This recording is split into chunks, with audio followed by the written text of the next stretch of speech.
ఈ సైబర్ నేరాలు పెరుగుతున్న నేపథ్యంలో ప్రతి జిల్లాలోని కూడా ఇంతకుముందు 3 సైబర్ పోలీస్ స్టేషన్స్ ఉండేవి అధ్యక్ష. అలాంటిది ఇప్పుడు 26 జిల్లాల్లోని కూడా 26 సైబర్ పోలీస్ స్టేషన్స్ కూడా ఏర్పాటు చేయడానికి వాటికి కావాల్సిన ఇన్ఫ్రాస్ట్రక్చర్ ఇవ్వడానికి కూడా ఈరోజు బడ్జెట్లోని కూడా ప్రవేశపెట్టడం జరిగింది అధ్యక్ష. ఈ సైబర్ నేరాలు తగ్గించడమే ఈరోజు ధ్యేయంగా పెట్టుకున్నాం అధ్యక్ష. పర్టికులర్గా ఈ సైబర్ నేరాల గురించి కూడా ప్రతి ఒక్క జిల్లాలోనే ఒక్కొక్క పోలీస్ స్టేషన్ ఏర్పాటు చేసే పరిస్థితి. ఇందాకే మన ఎమ్మెల్యేగా చెప్పారు అధ్యక్ష గాంజా విషయం. ఎందుకంటే ఎన్డీఏ గవర్నమెంట్ అధికారంలోకి వచ్చిన తర్వాత పెద్ద ఛాలెంజ్ అధ్యక్ష. ఎందుకంటే ఎటు చూసినా గాంజా, ఎటు చూసినా డ్రగ్స్. ఇంతకుముందు పరిస్థితి ఎలా ఉండేదంటే జగన్మోహన్ రెడ్డి సీఎంగా ఉండేటప్పుడు పరిస్థితి ఎలా ఉండేదంటే ఎక్కడైనా గంజాయి దొరికిందంటే దాని హారిజన్ ఎక్కడ ఉంది అంటే ఆంధ్రప్రదేశ్, ఎక్కడైనా డ్రగ్స్ దొరికాయి అంటే దాని మూలాలు ఎక్కడున్నాయి అంటే ఆంధ్రప్రదేశ్. ఆఖరికి ఇందాక మన పెద్దలు చెప్పినట్లు అన్నపూర్ణ ఆంధ్రప్రదేశ్ కాకుండా గంజాయి ఆంధ్రప్రదేశ్గా మారిపోయిందని మేము ఆ రోజు మాట్లాడితే మా మీద కేసులు పెట్టిన సందర్భం అధ్యక్ష. మేము బయటకు వచ్చి చూస్తే అధ్యక్ష కొన్ని కేజీలు డ్రగ్స్, అదేవిధంగా గాంజా విపరీతంగా రవాణా జరగడం, విపరీతంగా కల్టివేషన్ జరగడం చేసిన దగ్గర నుంచి ఫస్ట్ ఆఫ్ ఆల్ గౌరవ ముఖ్యమంత్రి చంద్రబాబు నాయుడు గారు, అదేవిధంగా లోకేష్ బాబు గారిని కూడా ఈ విషయంలో నేను కంపల్సరీగా అప్రిషియేట్ చేయాలి, థ్యాంక్స్ కూడా చెప్పాలి అధ్యక్ష. ఎందుకంటే ఆయన పాదయాత్రలోని ఒక అమ్మాయి గాంజా బారిన పడి ఆ కుటుంబం ఎంత వేదన పడిందో ఆ రోజే నిర్ణయం తీసుకొని నేను హోమ్ మినిస్టర్గా ప్రమాణ స్వీకారం చేసిన తర్వాత ఒక మెసేజ్ పెట్టారు అధ్యక్ష. అమ్మ మనం ఇమ్మీడియట్గా మనం చేయాల్సిన పని గాంజాని అరికట్టడం అని. ఆ రోజు మొదలైంది అధ్యక్ష ఈ గాంజా మీద యుద్ధం అన్నది. ఆ గాంజా మీద యుద్ధం అన్నది ఈరోజు కార్యరూపం దాల్చి సుమారుగా 61 కోట్ల రూపాయలు దానికి ఈగలకి కేటాయించి ఒక సెపరేట్ వింగ్ని ఏర్పాటు చేసుకుని ఈరోజు గాంజా కల్టివేషన్ చాలా మట్టుకు ఆంధ్రప్రదేశ్లో తగ్గించామని చెప్పడానికి నిజంగా మేము గర్వపడుతున్నాం అధ్యక్ష. ఈరోజు ఎక్కడైనా నేను ఇక్కడ సభ మధ్యలో చెప్తున్నాను అధ్యక్ష, చాలా మంది అనొచ్చు మరి ఇంతకు ముందు బయట నుంచి వస్తుంది కదా గాంజా రవాణా అవుతుంది కదా మరి అది ఎక్కడి నుంచి వస్తుందని. నా దగ్గర రికార్డ్స్ ఉన్నాయి.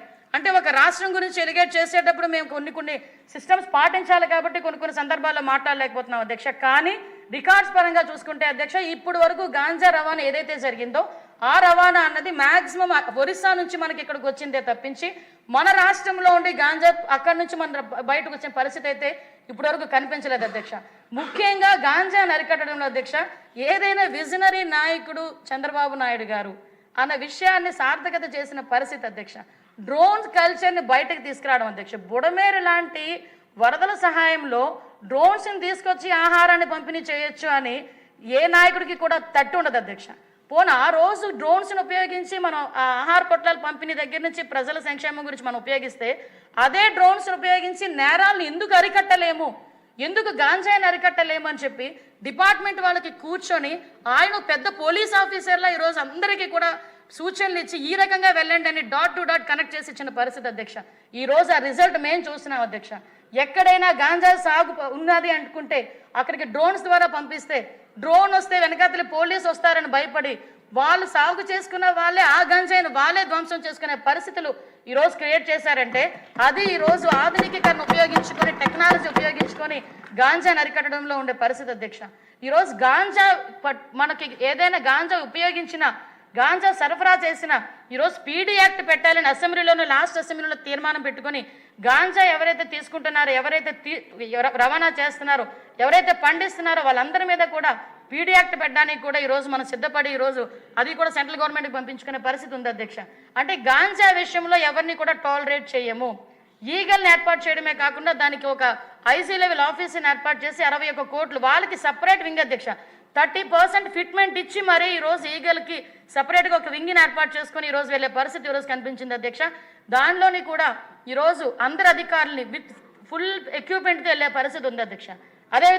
అదేవిధంగా అధ్యక్ష ఇంతకు ముందు చాలా సందర్భాల్లో చెప్పాను అధ్యక్ష, పోలీస్ స్టేషన్స్ పరిస్థితి ఏంటంటే ఈరోజు ఒక లాగ్ బుక్ బయటకు రిసెప్షన్లో కూర్చొని రాసుకుని ఒక లాగ్ బుక్ తప్పించి మొన్నటి వరకు చంద్రబాబు నాయుడు గారి హయాంలో ఉండే ఏ టెక్నాలజీ కూడా ఈవెన్ సీసీటీవీ కెమెరాస్ కూడా పోలీస్ స్టేషన్స్లో పనిచేయదు.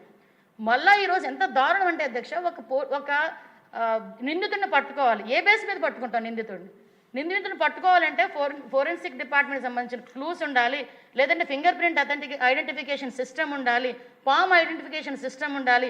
ఒక సస్పీషియస్ ఎక్కడైనా రోడ్డు మీద తిరుగుతూ ఉంటే పామ్ ఐడెంటిఫికేషన్ సిస్టమ్ పోలీస్ దగ్గర ఉంటే వాడి దగ్గరికి వెళ్తే వాడు పెడితే వాడి నేర చరిత్ర అంతా బయటకు వచ్చి వాడు భయపడే పరిస్థితి, లేకపోతే వాడిని పట్టుకుని జైల్లో పెట్టే పరిస్థితి అధ్యక్ష. ఆ సిస్టమ్ను మొత్తం కొలాప్స్ చేసి దానికి కూడా అధ్యక్ష కేవలం 12,38,00,000 రూపాయలు ఇస్తే ఫింగర్ ప్రింట్ ఐడెంటిఫికేషన్ సిస్టమ్ని మళ్ళీ పునరుద్ధరించవచ్చు అధ్యక్ష. కనీసం ఒక్క రూపాయి కూడా పోలీస్ డిపార్ట్మెంట్కి సంబంధించి బడ్జెట్లో పెట్టుకున్నారో లేదో తెలియదు కానీ అధ్యక్ష, ఒక్క రూపాయి కూడా ఈ ఆధునికీకరణ గురించి కానీ, ఫింగర్ ప్రింట్ ఐడెంటిఫికేషన్ సిస్టమ్ గురించి కానీ, పామ్ ఐడెంటిఫికేషన్ సిస్టమ్స్ గురించి కానీ, హాక్ వెహికల్స్ గురించి కానీ దేనికి కూడా పెట్టే పరిస్థితి లేదు అధ్యక్ష. ఎలా చేస్తారు అధ్యక్ష ఇన్వెస్టిగేషన్లు? గౌరవ చంద్రబాబు నాయుడు గారు ఎప్పుడో కేసు గురించి చెప్తుంటారు అధ్యక్ష. తిరుపతిలో జరిగిన ఒక హత్య కేసులో ఆ రోజు ఫింగర్ ప్రింటే ఆధారంగా చేసుకుని ఆ నిందితుడిని పట్టుకున్న సందర్భాన్ని కూడా గౌరవ ముఖ్యమంత్రి గారు ఒక్కొక్కసారి మాకు చెప్తూ ఉంటారు అధ్యక్ష. అటువంటి అత్యంత ఉపయోగకరమైన ఫింగర్ ప్రింట్ ఐడెంటిఫికేషన్ సిస్టమ్ని కూడా కొలాప్స్ చేసి, పామ్ ఐడెంటిఫికేషన్ సిస్టమ్ని కూడా కొలాప్స్ చేసి, ఈరోజు లైవ్ స్కానర్లు కూడా లేకుండా చేసిన తర్వాత, మళ్ళా మనం వచ్చిన తర్వాత ఆర్థికంగా చాలా ఇబ్బందులు ఉన్నాయి. ఈరోజు జీతాలు ఇవ్వడానికి కూడా చాలా కష్టంగా ఉన్నప్పటికీ, ఈరోజు జీతాలు 1వ తారీఖుని ఇచ్చి అన్ని సంక్షేమ కార్యక్రమాలు కూడా అందరికీ అందేటట్టు చేసి, రైతుల దగ్గర నుంచి అందరినీ కూడా చూసుకుంటూ ఈరోజు పోలీస్ వ్యవస్థని కూడా బలోపేతం చేయాలని ఫస్ట్ ప్రయారిటీలో పెట్టుకొని వీటన్నిటికీ కూడా పాత బకాయిలన్నింటినీ కూడా ఈరోజు తీర్చుకునే పరిస్థితి కనిపించిందంటే ఎంత దౌర్భాగ్య పరిస్థితుల్లో ఈ రాష్ట్రాన్ని నెట్టేసి వాళ్ళు వెళ్ళిపోయారో ఒకసారి మనం ఆలోచించుకోవాలి అధ్యక్ష. సుమారుగా 12,38 లక్షల రూపాయలని ఈరోజు ఆటోమేటిక్ ఫింగర్ ప్రింట్ ఐడెంటిఫికేషన్ సిస్టమ్కి, పామ్ ప్రింట్ లైవ్ స్కానర్స్కి కూడా కొనుగోలు చేసి ఈరోజు మళ్ళీ వాటన్నింటినీ కూడా లైవ్లో పెట్టడం జరిగింది అధ్యక్ష. ఇంకో విషయం అధ్యక్ష, మహిళల భద్రత. చాలా మంది వాళ్ళు అక్కడ కూర్చొని ఎక్కడో బయట కూర్చొని మహిళల భద్రత గురించి ఇలా చేసేసారు అలా చేశారు మాట్లాడుతుంటారు అధ్యక్ష. లాస్ట్ 5 సంవత్సరాల్లో నేను మహిళా అధ్యక్షురాలుగా ఉండే అధ్యక్ష, ఒక బుక్లెట్ని తీసుకొని మహిళా కమిషన్ దగ్గరికి వెళ్తే ఆ రోజు కూడా నా మీద కేసు పెట్టారు, వేరే విషయం అధ్యక్ష. 23 కేసులు ఉన్నాయి అధ్యక్ష. 23 కేసులు ఇక్కడ మనం మామూలుగా మాట్లాడుకుంటే 23, 24, 25 అంటారు తప్పించి అంతకు మించి తక్కువ ఉండవు అధ్యక్ష.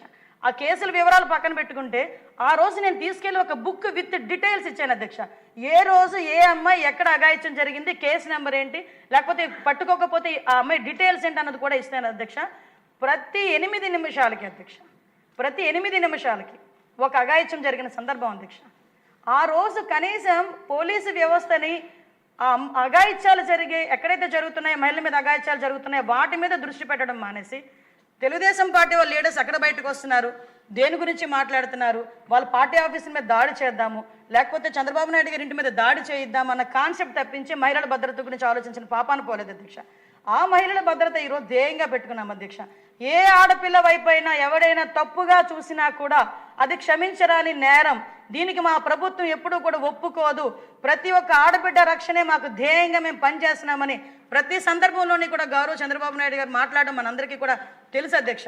దీని నేపథ్యంలో ఏ రాష్ట్రంలోని కొన్ని రాష్ట్రాల్లో మాత్రమే ఇవి ఇంప్లిమెంట్ జరుగుతున్నాయి అధ్యక్ష. ఈరోజు మన రాష్ట్రంలో కూడా ఒక శక్తి అని ఒక సెపరేట్ వింగ్ని, ఉమెన్ చైల్డ్ సేఫ్టీ వింగ్ని ఈరోజు ఏర్పాటు చేసి దానికి దగ్గర 17 కోట్ల రూపాయలని సెపరేట్గా బడ్జెట్ కూడా కేటాయించినందుకు ప్రత్యేకంగా మహిళా లోకం తరపున గౌరవ చంద్రబాబు నాయుడు గారికి, సీఎం గారికి ధన్యవాదాలు తెలియజేసుకుంటున్నాను అధ్యక్ష.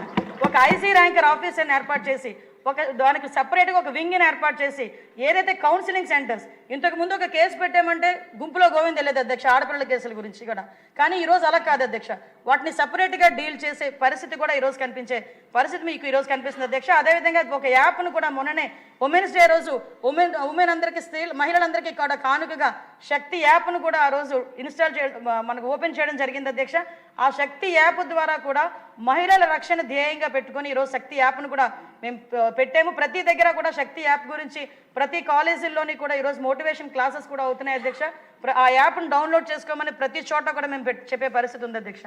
ఆ యాప్ ద్వారా అధ్యక్ష ఎక్కడైనా ఎవరైనా మహిళ అర్ధరాత్రి కనుక ఉండిపోతే, తను ఒంటరిగా ఇంటికి వెళ్ళేదానికి భయం అయితే ఆ నియర్ బై పోలీస్ స్టేషన్కి 112కి కనుక కాల్ చేస్తే నియర్ బై పోలీస్ స్టేషన్ వాళ్ళకి ఇన్ఫర్మేషన్ వెళ్ళి ఆ వెంటనే అమ్మాయి దగ్గరికి వితిన్ 5 to 10 minutesలో అక్కడికి వచ్చి అమ్మాయిని తీసుకెళ్ళి పంపించే పరిస్థితి కూడా ఉంది అధ్యక్ష.